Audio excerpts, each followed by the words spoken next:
జమిలీపై JPC ఏర్పాటు చేసిన కేంద్ర ప్రభుత్వం 21 మంది లోక్సభ సభ్యులు, 10 మంది రాజ్యసభ సభ్యులకు చోటు.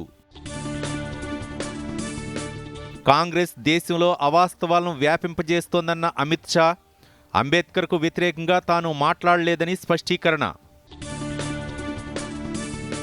ధరణి స్థానంలో కొత్త చట్టం, భూభారతి బిల్లును అసెంబ్లీలో ప్రవేశపెట్టిన మంత్రి పొంగులేటి, లోపభూయిష్టమైన పాత చట్టాన్ని ప్రక్షాళన చేస్తున్నామని వెల్లడి, రైతుల భూములకు భూదార్ నంబర్ కేటాయిస్తామని ప్రకటన.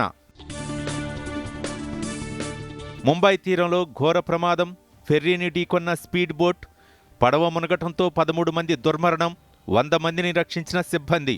మృతుల కుటుంబాలకు 2 లక్షల రూపాయల ఎక్స్గ్రేషియా ప్రకటించిన ప్రధాని మోదీ. రాష్ట్ర వ్యాప్తంగా పెరిగిన చలి తీవ్రత, అత్యల్పంగా నమోదవుతున్న ఉష్ణోగ్రతలు, మరో 2 రోజుల పాటు చలిగాలుల తీవ్రత అధికంగా ఉంటుందన్న వాతావరణ శాఖ.